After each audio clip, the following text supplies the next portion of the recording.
Welcome everyone to another search seminar. Rafael, you have 50 minutes. Take it away. Okay, thank you, Dan, and also thank you to the other organizers for giving me the opportunity to present my paper, Optimal Search and Discovery. So I do need to mention first that this has just very recently been accepted at Management Science. So for feedback, I can't add things to the paper, but because I'm using this model more broadly in empirical works, I'm still very much looking forward for feedback, and I'm also happy to stick around and chat a bit later on if you have more detailed questions and for discussion. So let's start with some motivation. I think here with this audience, I can keep this fairly brief. So we know that in many markets, consumers have limited information on the available alternatives, meaning they first need to search for product information to be able to compare and eventually buy them. This leads to search frictions, and these search frictions have been studied extensively. So there's a large and really interesting literature that looks at these search frictions from various angles. So what this literature somewhat has in common is that the demand is going to follow from some specification of the consumer search process.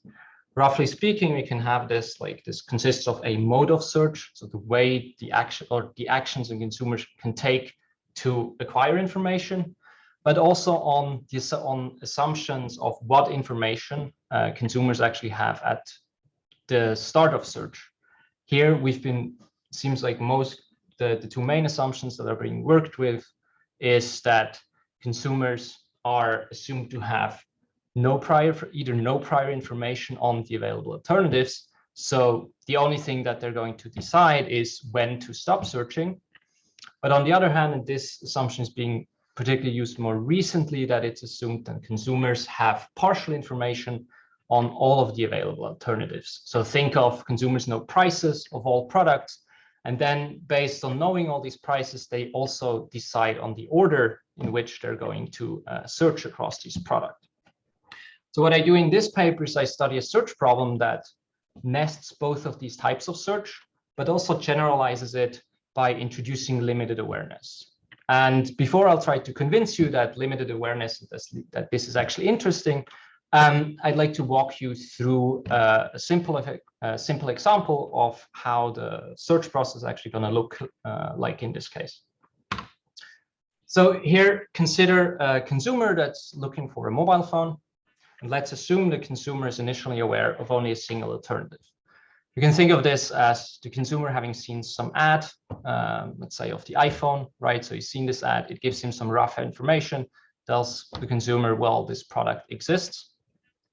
And based on this information, what the consumer can do is he can get more detailed information on this on the iPhone. On the other hand, there's of course also many other phones that the consumer can buy, but from the outset he doesn't really have any information on these phones. So what the consumer can do in this case is, well, he can just go and put in a broad search. Let's say he goes on Google and Google's mobile phones in whichever market he lives in, and through that he can discover additional alternatives. So now what happens if the consumer actually does put in this broad search? He discovers an additional alternative, here just one, and now that he's actually aware of this initial alternatives, he's also obtained potentially some partial information on this. He can get even more detailed information, so directly inspect it as well. But of course, he can still go back and look at the iPhone in more detail, or still go on and discover even more alternatives. And finally, so once the consumer decides to actually look at one of these alternatives in detail, he gets the full information on it, learns like, okay, this is probably a good match for me. And then based on this can decide whether to actually buy the alternative or not, right? So what I want to point out, so if you look at this tree structure, if you've seen Dan's presentation 2 weeks ago, that should ring a bell, that where I'm going with this, because what I'm also going to get is, as they do, I get a simple optimal policy that's based on tractable reservation values, as well as a generalization of the eventual purchase theorem. But of course, I look at here, I really focus on this distinction between inspecting a product in more detail to get the detailed information, but also and discovering more products through this broad search, whereas they look at this in a more general tree structure with across different stores and multiple stages, right? Now, why do I think this is interesting to actually study such a search problem? And the first reason here is that having such a search problem, the demand that's going to lead to a demand side, is going to allow us to study settings where rational consumers remain oblivious to some alternatives, but only obtain partial information on other alternatives. Think of markets with a large number of alternatives, where most consumers will be aware of some of the alternatives, for example, through some ads that they've seen or heard about it from friends and family. But at the same time, there's so many alternatives that for many of them, they've never have heard of them, right? And similarly, then based on the ads that they've seen, consumers not necessarily go and search those, but they may decide, well, I've seen this ad for the iPhone, looks pretty cool, but it's probably also way too pricey for me. So they may never look at those alternatives in more detail. Here, I do want to mention two papers that think of limited awareness kind of in the same way, where they also have that. So the first one is by Hong Kong co-authors, and the other one is by Ilya Morozov, where they have that consumers can search among a set of alternatives that they're aware of, but they can't search products that they're not aware of. And the difference here is that I model the decision to become aware of more alternatives, so to discover more products, whereas those papers are empirical, and they take this set somewhat as given and don't model the consumer's decisions to actually discover even more products. The second reason why I think this is interesting to study such a search problem is because the decision process that's underlying this really closely matches how consumers actually interact with websites of online retailers and search intermediaries. Because if you, for example, go on Amazon and look for mobile phone there, you're going to be in the category of mobile phones. What Amazon is going to display you is a product list that shows you a bit of information about each of the alternative. Think of prices, small picture, one or two of the features, but not the detailed information. And then essentially you decide whether you want to get more detailed information by clicking on a product and going to the detail page, or to look at other products on that list. And the important thing here is when you reach the page, you don't observe the whole list, but you only observe the first few positions, right? So the decision is really to click on one of the products you already see in the beginning, or to go on and scroll further to discover more products, which you can then click on later on. And this is also where I'm using the model empirically, both in my own work as well as in joint work with Ilya Morozov. I think both are really interesting. And the important thing here is that with the structure of the model, what it's going to lead is really nicely to these ranking effects, where solely for the fact that a product is discovered early on, it's more likely that a consumer will actually click, or a consumer will search these products and eventually buy it. And it comes purely from the structure that it's discovered early on. And we'll be talking about this in more detail later on as well. And what's nice with this that this is going to come out, because there's quite a few papers that provide empirical evidence of this actually happening on on websites from online retailers. I think one of the main references is Raluca Urso's paper, which nicely shows that this happens even if the positions are assigned randomly to the different products. Right. Then finally, what I also look at in more detail in the paper is that if we're ignoring the structure of limited awareness, that consumers are not aware of some of the alternatives, but instead estimate a directed search model, we're going to get exacerbated estimates of search frictions with directed search models, which I think can be a nice explanation, is kind of a new explanation as to why some of the structural papers with search find really large estimates of baseline search costs. I'm sorry, Rafael. Yes? Can I ask you a clarifying question? When you say consumers are unaware, you mean in the sense that of the kind of random search model, they don't know?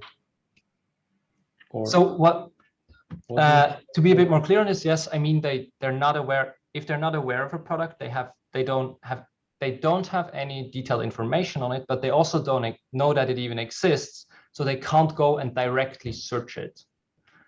So it's a random. So that's the random search model, because you could be unaware to the extent that you are surprised when you find that this product exists.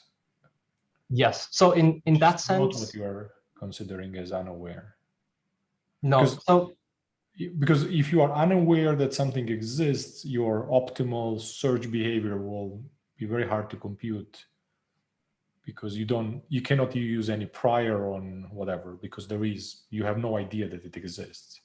But you can in this case, because in the end, the optimal policy will not depend on how many alternatives actually exist in the market. But it will depend on the distribution of match values. It's going to depend on the distribution, what you expect. You are aware that there exists distribution of match values out there, you just cannot locate them directly. Yes, so you are aware of a distribution, but that distribution may contain a value that there is no, that with trying to discover a product, you're not discovering any products. That is an so that's an extension I have in the paper, but I'm not going to be talking about in the talk, or I wasn't intending to. Okay, so, thank you. But the main, just to build on Sandro's a bit, there is a literature called Unawareness that's about the case that he's talking about. So I think this is where the confusion comes from. There's papers by people like Burkhard Schipper, for whom unawareness means things that I don't even know exist.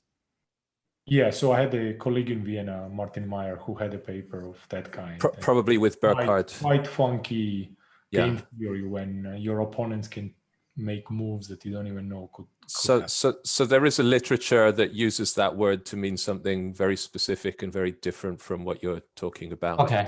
That's where the question was coming from.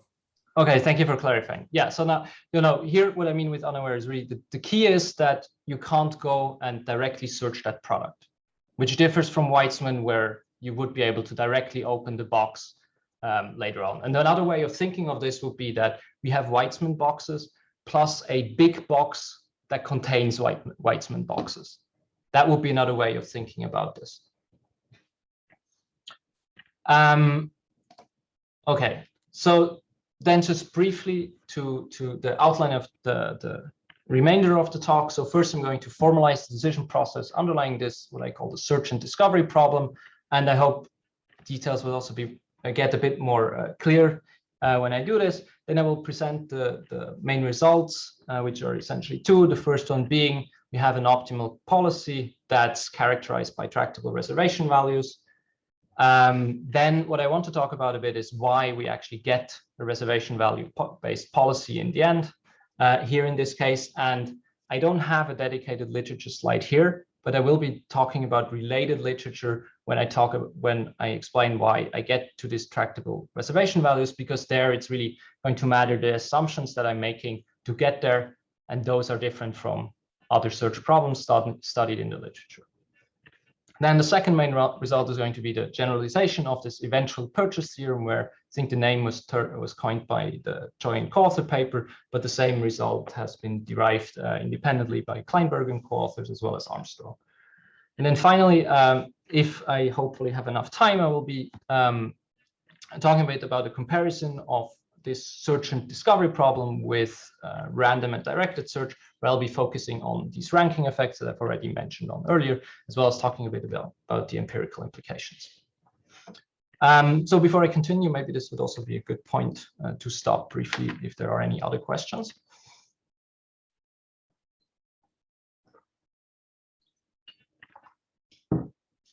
If not, then I will continue, but of course, feel free to interrupt me if anything's not clear. So the baseline model is going to be that we have a consumer with unit demand. So once he buys a product, the search essentially ends. I assume that the utility for buying a particular product J is given by this linear additive term xj plus yj, though linear additivity is not strictly necessary for the results. Here, what I assume is that this xj, we can think of this as the price that's revealed when discovering a product. So when a consumer is aware of a product J, he knows the xj. And then the yj, we can think of an idiosyncratic match term that's discovered when the consumer looks at the product in more detail. Then the second thing we need to specify are the consumer's beliefs. And here I take a simplified form. I discuss some extensions in the paper. I'm just going to assume that the consumer believes that the xj are IID draws from some distribution with CDFG, and the yj are some IID draws from a distribution with CDFF. And I'm going to, for regularity condition, I'm going to assume that both of them have finite mean and variance. Then to the decision process. So in each period, the consumer can be, and I think I haven't mentioned this here, but I'm looking at this in a sequential way, not non-sequential search. So in each period, the consumer can either discover and do more products, where in this talk, I'm going to assume that the consumer knows how many products he will be discovering. Which also implies that the consumer must know how many products there are overall in the market. This comes at some cost, which I call the discovery cost, CD. The second type of action he could take, he can inspect products, so get the detailed information on it, so reveal the YJ for a particular product, which comes at some search cost, CS. And finally, he can also buy a product and end search. I'm going to assume free recall in both dimensions. So going back and buying a previously inspected product doesn't come at additional cost, going back and inspecting a previously discovered product also doesn't come at an additional cost. Yes, I see a hand raised. Sorry, maybe you mentioned it, but I missed it. Are X and Y independent, or can they be jointly somehow distributed in a, So here I assume they're independent, but we can also think, so in a more general specification, we could just think of xj as being a signal on the distribution of yj. And the same thing we'd still get the same structure of the problem, but it would just become much more complicated to formulate beliefs over distributions and things like this. But so it couldn't be something like a price then, that maybe that X and Y, that Y is quality and X is price, and I see the prices, for example, once I become aware of them. So could it be like, in that sense, somehow a directed search in a very general it would be a very general model of directed search if they could be distributed in an arbitrary way, but if that's not the case. So the main difference to directed search would be that in the way I read directed search would be you can always directly search a product that's even at the end. Partially directed search, which is what I'm more interested in. So we could specify that the distribution of the Y, so the F, depends on the xj itself. But it can't be non-degenerate then. No, I don't think so. Okay. I'd have to look at it in detail, but I don't think so. But that's still fine, I think. Okay, thanks. Yeah, you're welcome. Okay, and then here come two important restrictions that I'm making. So I'm using the terminology from the multi-arm banding literature. I'm imposing precedence constraints, which in this case means that I'm going to assume that a consumer cannot inspect a product he hasn't discovered yet, or unless the product is in his initial set of alternatives that he's already aware of, right? And the second constraint I'm imposing is that a consumer cannot buy a product before having inspected it, so before having obtained full information on it. And this is the same assumption that's in Weitzman. I will be explaining why this is important later on. So this is just the formalization of the dynamic problem, the dynamic programming problem that the consumer is solving, right? So we have this sequential problem where the consumer just chooses the optimal policy from some set of feasible policies with the value functions, and the policy in each stage only can take an action from the set of available actions, which are coming from these precedence constraints, right? So based on this, then the solution to this dynamic programming problem is essentially my first main result, which is the optimal policy, where we have that in every period, the expected utility is maximized by choosing the available action with the largest reservation value. I have 3 types of actions. So purchasing, inspecting, and discovering product. So I'm going to have 3 types of reservation values. The first one is just the value of purchasing a product, which is just equal to its utility. The second one is the value of searching a product. I call this the search value, which is exactly the same reservation value as in Weitzman. So it's essentially the value of a hypothetical outside option that makes the consumer indifferent between immediately taking this hypothetical outside option or first searching product J and then deciding between product J and the hypothetical outside option.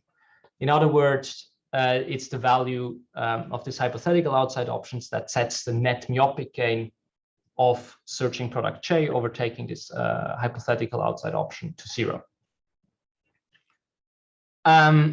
So these 2 are the same, but because I have this third action of discovering products, I have a third type of reservation value, which is the discovery value. And this value is based on the same logic as Weitzman's reservation values. And in explaining words, it's the value of a hypothetical outside option that makes the consumer indifferent between immediately taking the outside option or making one more product discovery, revealing these more products, and then searching optimally only across those products that are being revealed.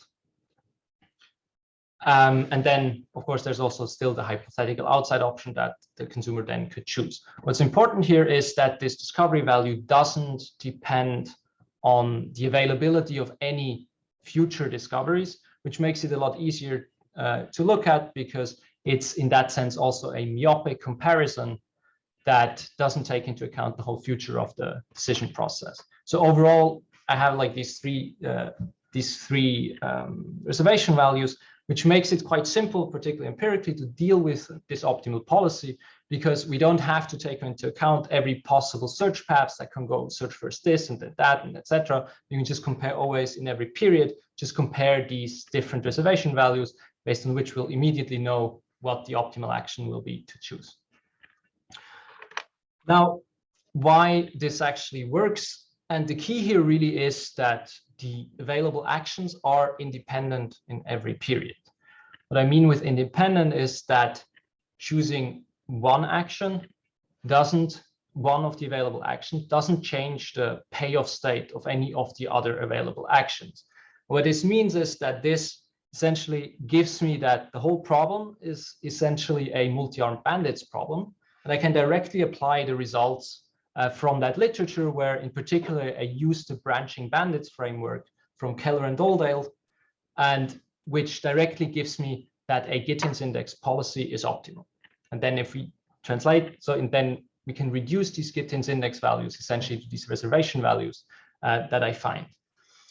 The way I achieve that the actions are independent is really coming from the structure of the problem and the assumptions that I'm making. And one of the assumptions that's more restrictive is that I assume that I impose the second precedence constraint, where the consumer cannot buy the product before having inspected it. So I'm imposing the consumer essentially needs to get full information on the product before being able to buy it. And there is a literature on this gradual revelation of information that studies search problems that relax these assumptions. This assumption where the consumer essentially decides how much information to get on each product before buying it. And the consumer can decide, well, I'll just buy immediately without actually looking at a product in detail. But what making the assumption games me is really that I get this simple optimal policy with reservation values, which in this strand of literature that relaxes this assumption, it will not be the case. There's also this interesting paper by Doval that actually looks at what happens in a Weitzman world if we allow a consumer to buy a product before actually searching it. The second restriction I'm making, it is coming from more or less about the assumptions, is that there's no learning across products.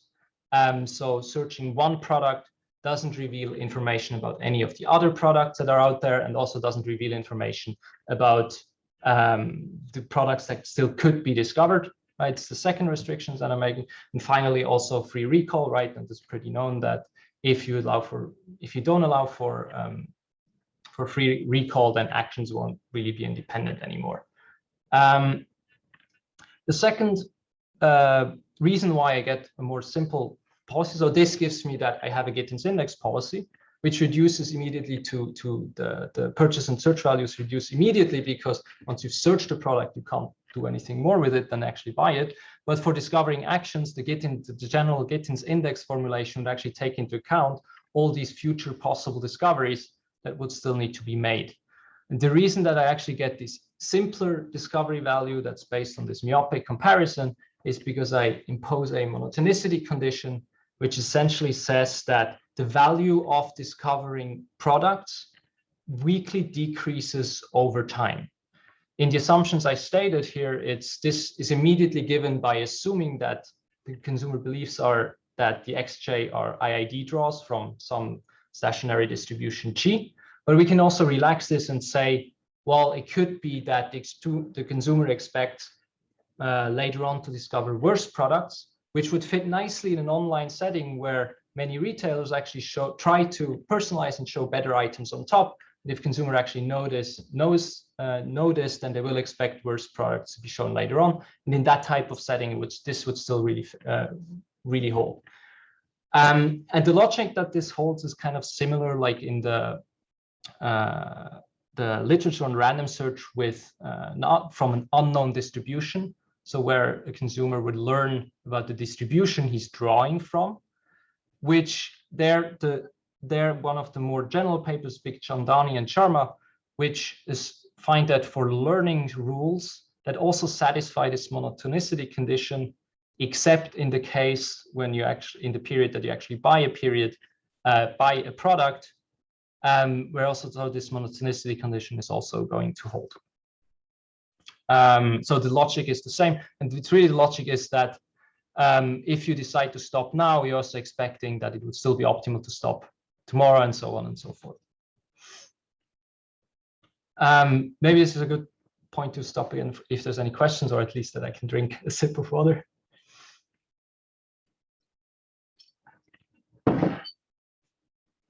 If not, then I will continue.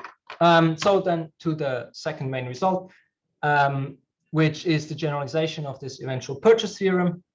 And here the result is essentially states that the solution to the search and discovery problem is going to lead to the eventual purchase of the product with the largest effective value.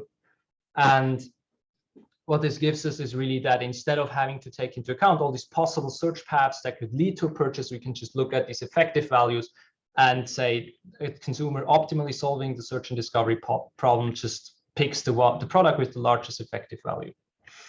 The effective value I define here just for the case where products are discovered one at a time. The more general formulation is in the paper. But I think here the key intuition should come across. Here we could write this in a min formulation. I kind of split this across the different parts to make it a bit more clearer. The effective value is given by the utility if the product is in the initial consideration set and this utility is smaller than the discovery value. It's given by this W tilde, which is this min formulation that's essentially the effective value defined by Armstrong and Choi and co-authors if this min formulation is smaller than the discovery value. And finally, it's equal to this discovery value plus some non-negative strictly decreasing function in that some non-negative function that's strictly decreasing in the position H that a product is discovered by the consumer. And it is this last term that is going to give these ranking effects. And the reason is that if a product has a really large value, is really good, both based on partial information as well as based on the full information, so has high draws for xj and yj, then the consumer will inspect it, buy it without going further and discovering it. So in that case, the min, this W tilde j is going to be larger than the discovery value. And then for all of those products to order, they're going to be ordered through this F function, which strictly decreases in the position H. And this is what gives me essentially directly these ranking effects. Now, what's the useful thing about having this generalization, and it's the same reason that having the eventual purchase theorem in the first place, it's that it makes it easy to actually characterize demand, right? Because instead of having to get to demand by integrating over all taking into account all these possible search paths that can lead to a purchase, it's really essentially a discrete choice problem from the consumer based on the distributions across this effective value. But here, what I also do here is to kind of highlight that a particular product can, by different consumers, be discovered on different positions. Think of this as sellers may be able to influence the order in which consumers discover products, but not perfectly. And so here, to actually then get the demand, we also would need to take this into account and then kind of go through the expectation of the different permutations across this possible order. The second thing where this becomes really useful is also leads to a simple characterization of a consumer's expected payoff, so which is useful for welfare analysis if you want to do comparative statics. But I just very recently realized this is also very useful for empirical work, because it actually circumvents the problem of having to define the specifications over the X and what you might discover, because as long as we can estimate the discovery value, we can immediately get the consumer's expected payoff without having to actually make a statement on whether the discovery value is coming from some expectation or large discovery costs. And here, just to note, so this is the expectation of the maximum value of the effective value, but it's adjusted through this term here in the end. So this f function drops out when we're looking at the expected payoff. So that's why it doesn't really matter how we specify it, as long as it's non-negative and strictly decreasing in the position. So now in this last part, which I should have enough time for, You've got about 17 minutes. 17 minutes. Perfect. I'm actually moving a bit faster than expected. Cool. So in this last part, so what I already mentioned, I have that the search and discovery problem nests both random and directed search, because we can think of, if we just assume the consumer is aware, initially is aware of already all alternatives, we live in a world of directed search. At the same time, if we make the inspection cost essentially 0, then the consumer would immediately inspect any product he discovers. So then we'd live in a world, in a random search world. But then, of course, because with limited awareness, we're going to have this, we have this additional discovery action. Sorry, may I ask something, Rafael, just something about your monotonicity condition that you mentioned earlier. For, and this is not a very fair question, but empirically, do you have any idea how one would test that? Because, you know, if anyone wanted to sort of use this model empirically, that seems like the other assumptions are more common in the, let's say, in the empirical literature. This monotonicity assumption. It's a good question. Trickier. Yeah. So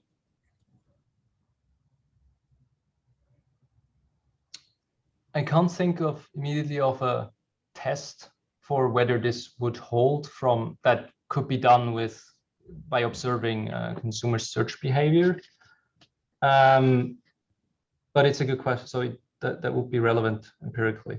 For me, it's like, so I would assume, like with many retailers, that they would show better products early on and consumers expect it. But ideally, we would have a test, and it's probably something I should also look into.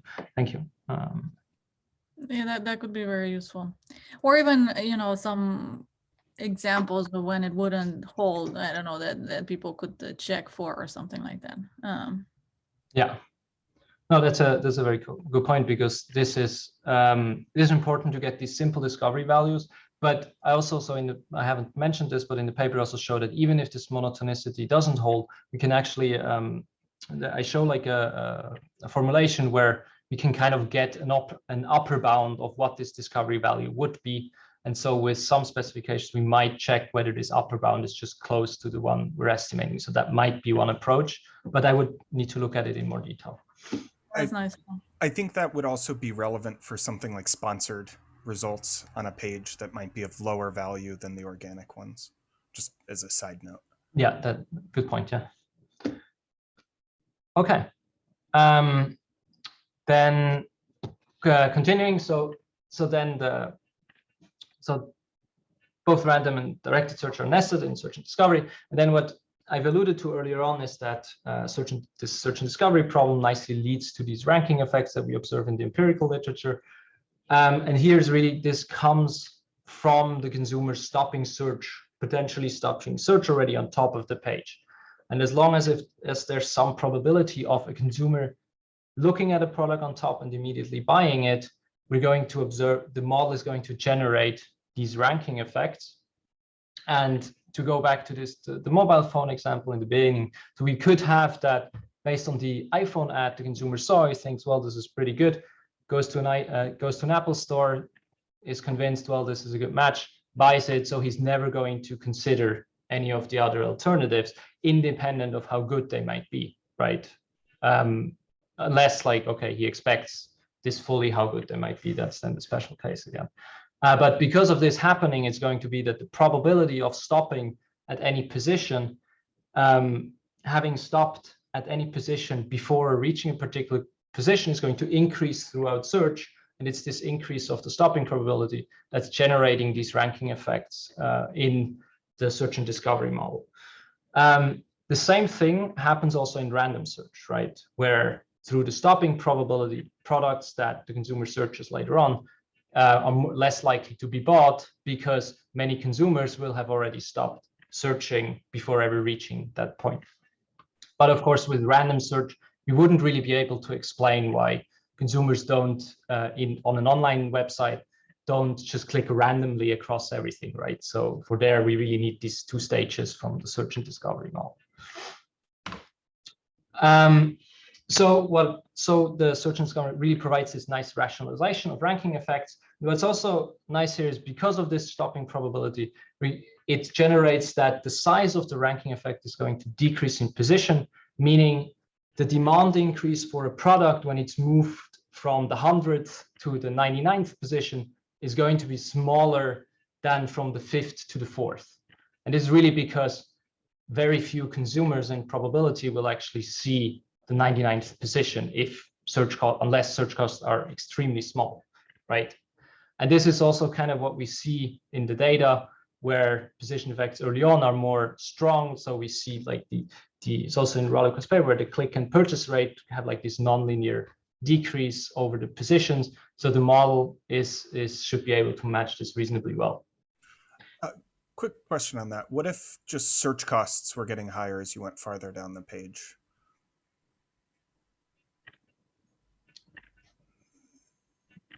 Then these options not independent anymore. Yeah, it would violate part of what you're working on here, but are you basically just picking up the same property? It would. So compared to a directed search model, I'm picking up the same property.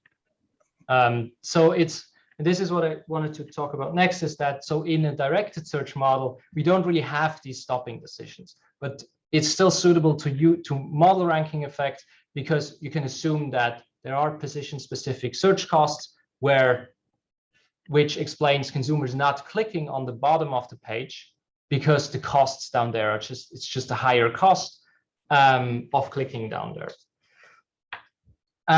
But can I ask a question kind of in the same direction? Yeah. So what if consumers are just following the order? So there's basically ordered search, not directed, but ordered. And then you would get the same things, no? You would get that position effects probably decline over time and so forth.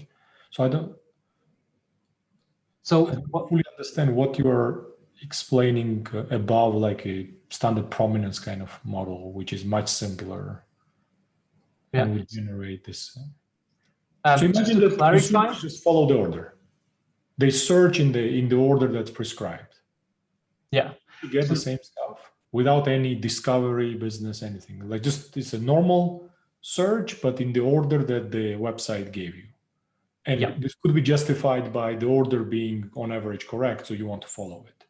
Yeah. So what you wouldn't be able to explain is why consumers on average are clicking on cheaper products, for example, right? With that, because so what would be seen in the data is that if a product has characteristics that are kind of desirable, like cheap price, if you have some measure of quality, then it's more likely that consumers actually click on it, which kind of contradicts that they're just following the order. But you would get unless that. they're like perfectly ordered, right? You Based would get on those that though in characteristics. like the model that I have with Simon and Maxim, where you have heterogeneous search costs. Higher values would mean you're more likely to look at this thing. Lower values means you're less likely to. That one, there's a heterogeneous order though, right? So it's not, everyone doesn't search in the same order. No. Yeah, that's true. Yeah, that. Just as a side note. Okay. Yeah, so then because there's this difference with how we explain ranking effects with a directed search model, which explains these through larger search costs at products that would be discovered later on, and as opposed to these consumer stopping decisions that they stop on top of the page before going on and discovering more products later, which kind of then poses the question, what happens if we were using this Weitzman type search model to actually estimate these ranking effects with these increasing costs across positions? And I think this is interesting because various papers actually use is what sort of currently the standard in the literature, right? So what I'm doing in the last part is I kind of pose the question, I look at a common empirical setting where we observe data on consumers' consideration sets as well as purchases, and we're going to try to estimate a directed search model, but based on data that's generated from the search and discovery model with these ranking effects. And here what we would do is we estimate preference parameters as well as search cost parameters.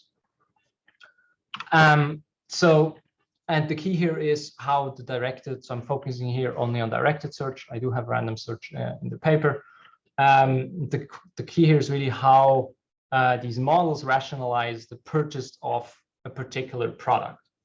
And in directed search, we'd have this necessary condition that the utility of the purchased product needs to exceed the search values of all the products that are outside of the consideration set, because if that's not satisfied, the consumer would have observed the consumer searching those products, right? So this is kind of the necessary condition in directed search.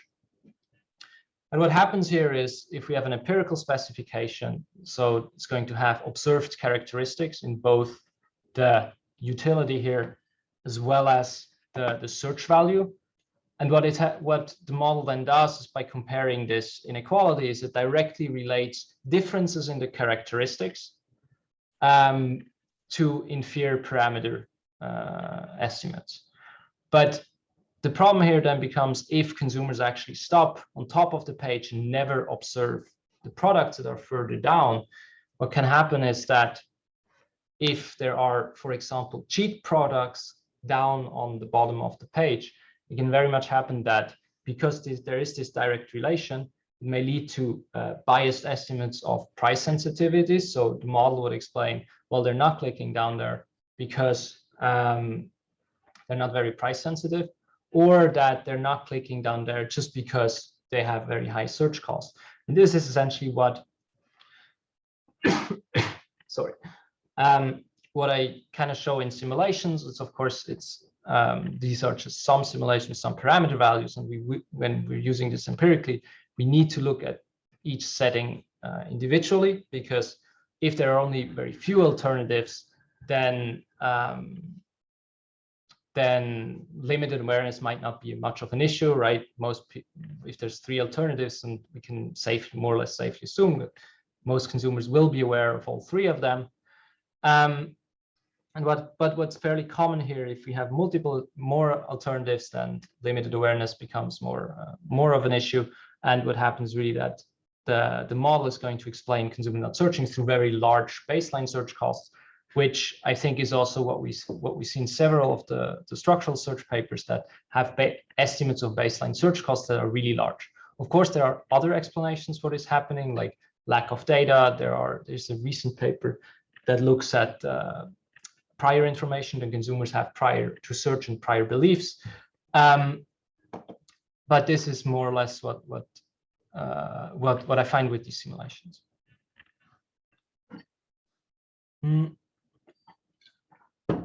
So then finally, because there's also with this, there's these two types of action of looking at a product in more detail and going on and discovering more products. I was also interested in looking at what's more beneficial for a consumer to make easier. So in the sense of discovering, making it easier for the consumer to discover more products or to inspect more products, which in terms of the model would be a reduction in discovery costs or search costs. And here I showed that for the case of where products are discovered one at a time, there is a threshold in the number of alternatives. If it's exceeded, the consumer will benefit more from a reduction in discovery costs as compared to inspection costs. And oh, I see. So I seem to have cut out a part here. So this would be the remainder of the sentence would be, and the decreases in the value of the options in the initial consideration set and awareness set. And intuition, then why this happens is that with few alternatives, it's more likely that the consumer ends up discovering all alternatives and then recalls previous alternatives, so goes back and looks at those. So he will, on average, inspect relatively more compared to discovering as compared in when there's many alternatives, where particularly with a fixed discovery value, he will never go back, right? But I couldn't come up with a similarly general result with when products are discovered more than one at a time. And the reason here is that with that case, depending on how the parameters for search and discovery costs look like, it can be a decrease in search costs can be actually will also lead to will also make it more beneficial to actually go on and discover even more product. And that can actually be even stronger than if we just directly decrease the discovery costs.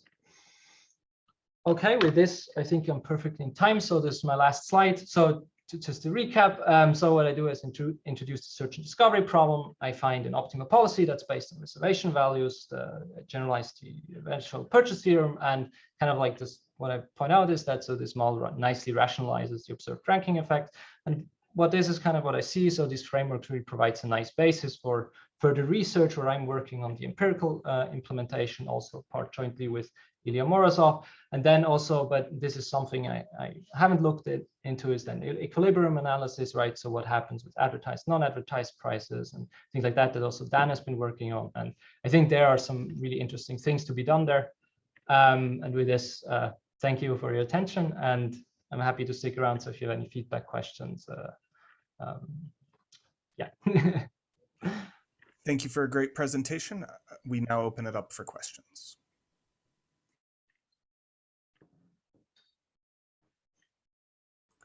I'll ask one then. So how would your model rationalize seeing some consumers searching out of order? So it would be able to rationalize it with a decreasing discovery value. So this is actually what I do empirically. I'll just specify functional form and how the discovery value looks like. It's going to depend on some parameter that I'm estimating that governs how fast this decreases. But that would rationalize the out of order inspection.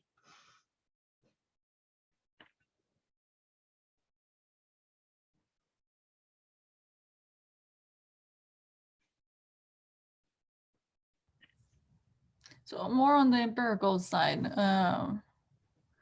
unless you know a lot about the website that the person is searching on, how can you tell whether they are,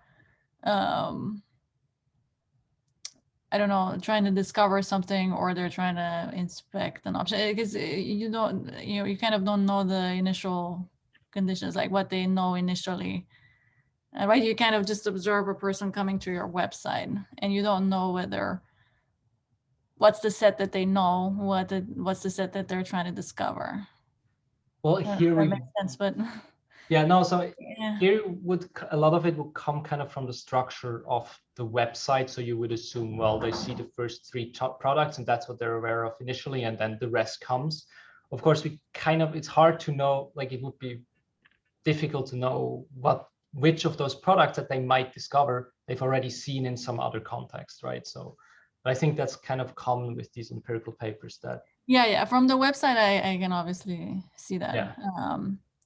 And then a related question was about browsing versus searching. To what extent do you have sort of a discovery stage early on before you're actually starting to search and inspect options? Like, the way in the early process, we see more people probably trying to build their consideration set and then try to search from that set.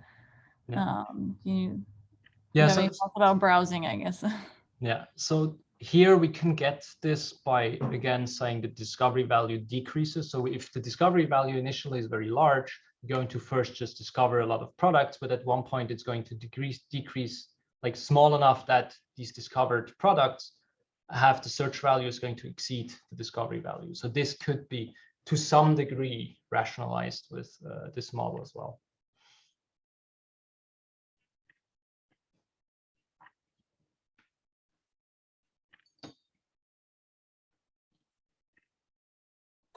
Can I ask a question about something you said about the search costs that have been estimated? Yeah. So you said that they have been estimated to be very large and kind of wrongly so. So, so in your model, you have a search cost and a discovery cost. So, like, how do they affect these estimations? Like, because they haven't taken these discovery costs at all into account, and to some extent they are part of the grander search cost, if you wish. So are you saying that had they used your model, would they have estimated a positive discovery cost, and can you then make an educated guess on whether the total search cost would have been larger or smaller than their estimates? Because I guess because you said somehow it has to do with also them actually stopping earlier than the non-discovery search models would suggest. So I don't know, you probably have a good guess on this, but yeah. So what's good is going to have to, the model is going to, as long as we observe ranking effects, we're going to have positive discovery costs. That's what the model is going to estimate, because if we didn't have that, if we didn't have positive discovery costs, what would happen is the consumer first discovers everything and then searches.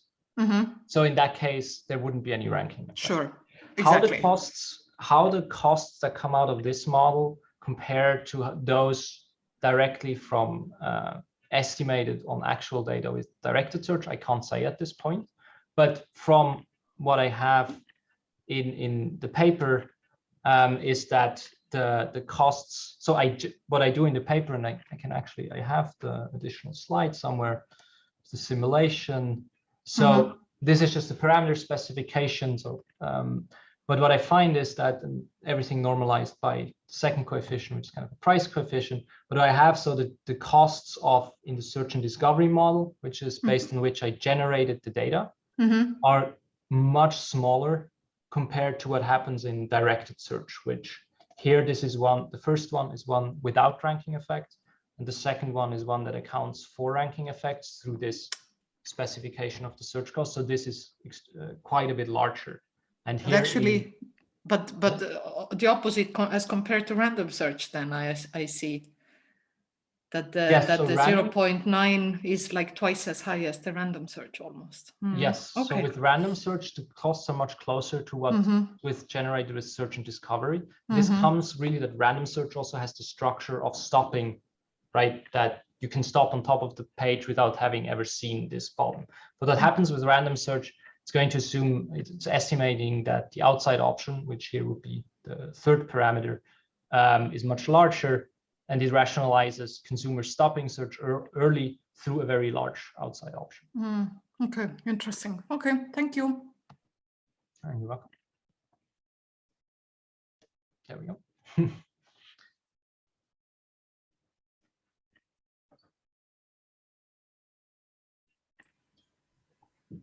I'm going to stop the recording here, but feel free to keep asking questions.